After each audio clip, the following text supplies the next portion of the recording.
Belajar berkarya berprestasi, belajar berkarya berprestasi, belajar berkarya berprestasi, belajar berkarya berprestasi. Itu aja. Fokus, sabar. Bahwa saya adalah murid terbaik.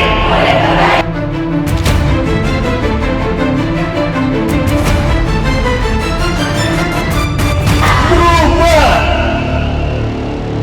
Paham?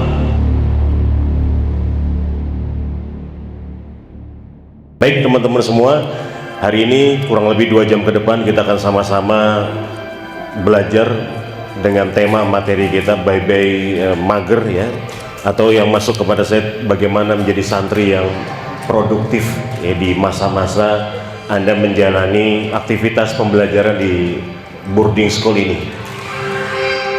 Saya senantiasa menyampaikan konsep ini, bahwa bukan sukses yang membuat Anda bahagia, tapi kebahagiaanlah yang membuat Anda sukses. Pahami ini ya teman-teman semua ya. Orang-orang sukses adalah orang-orang yang mau menikmati proses. Orang-orang sukses adalah orang-orang yang mau menikmati kesulitan dan kesulitan, masalah demi masalah, tantangan demi tantangan, ujian demi ujian. Mereka mau menikmati semua itu. Kenapa? Karena mereka tahu bahwa impian-impian mereka harus dibayar dengan kelelahan, kerja keras. Cita-cita mereka harus mereka bayar ya, dengan ngantuk-ngantuk, dengan capek-capek, dengan pegel-pegel, dengan lelah-lelah, dengan lapar-lapar. Semua penderitaan-penderitaan itu adalah harga yang harus mereka bayar untuk impian dan cita-cita mereka. Setiap impian dan cita-cita kita ada harganya, dan kita bayar harganya dengan komitmen kita untuk belajar hari ini, komitmen kita untuk menempa diri kita hari ini menjadi orang-orang yang tidak mudah kalah dengan situasi. Saya ulang lagi ya, menjadi orang-orang yang tidak mudah kalah dengan situasi dan kondisi. Paham ya? Tidak terpengaruh dengan lingkungan ya, tidak mudah menyerah, tidak mudah putus asa. Orang-orang yang berpegang teguh pada komitmennya, bahwa tantangan-tantangan ke depan jauh lebih berat, jauh lebih sulit. Kita harus pahami itu, betul? Ya. Semakin Anda dewasa, circle Anda, pertemanan Anda semakin sedikit. Ya.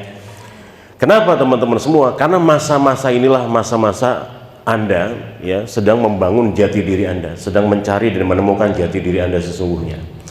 Karena ketika Anda dewasa nanti, Anda akan memilih siapa saja orang-orang yang secara dewasa mentalnya ya, siap menjalani kehidupan sebagai sahabat, sebagai teman ya, yang tentunya membuat hidup Anda menjadi jauh lebih baik lagi. Nah itu teman-teman ya.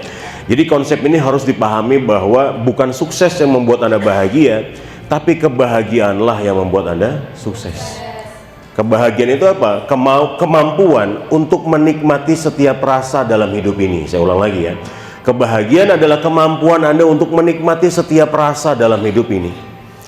Manisnya, asinnya, pahitnya, pedesnya. Betul? Karena hidup nggak selalunya manis. Karena kalau selalunya manis, diabetes. Betul?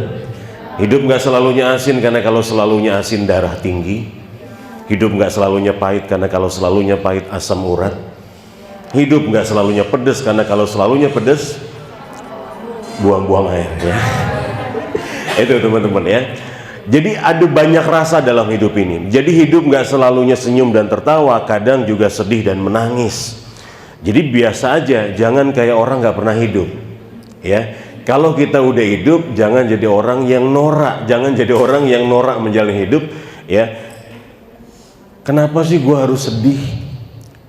Ya emang hidup kayak gitu, kadang ada sedihnya. Kenapa sih gue harus kesel? Ya emang hidup kayak begitu, kadang ada keselnya, ada marahnya, ada kecewanya. Emang begitu hidup. Jangan kayak orang norak baru hidup gitu loh ya. Wah lu baru hidup berarti ya. Gue sih udah lama hidupnya, udah berpengalaman dengan semua rasa itu gitu loh teman-teman. Paham? Nah orang bahagia bukan dia nggak boleh sedih, orang bahagia bukan dia nggak boleh marah ya. Orang bahagia itu juga sedih secukupnya ya. Orang bahagia itu juga boleh marah secukupnya aja ya. Dan dia nggak berlarut-larut dan dia nggak berlama-lama dalam kondisi itu, karena dia tahu kesedihan, ya kemarahan, ya itu tidak menyehatkan jiwa dan pikiran dia. Itu aja. Dendam itu nggak menyehatkan dia, dia tahu. Tapi dia sadar bahwa dia manusia biasa yang apa? Yang punya tabiat dasar, bisa sedih, bisa marah, bisa kesel, bisa kecewa. Fitrahnya dia, bawaannya itu nggak bisa dihilangkan. Contoh takut, ya. Cara menghilangkan rasa takut nggak boleh. Rasa takut itu fitrah. Rasa takut itu teman-teman agar kita waspada, benar nggak? Bayangkan kalau kita nggak punya rasa takut, loncat dari gedung ini. Gue sih nggak takut, iya langsung mati. Ya, rasa takut buat kita waspada, buat kita berhati-hati. Orang nggak punya rasa takut, naik mobil, naik motor ngebut ya, nggak peduli ya berapa kilometer kecepatannya. Gue sih berani, ya nggak ada waspada, nggak ada hati-hati. Dia nggak menyadari resiko. Karena kita menyadari resiko, ya, karena kita punya rasa takut, kita menyadari yang namanya resiko. Bahkan teman-teman semua, dalam sebuah teori motivasi, rasa takut itu sebagai salah satu pemicu pemantik motivasi. Coba nih.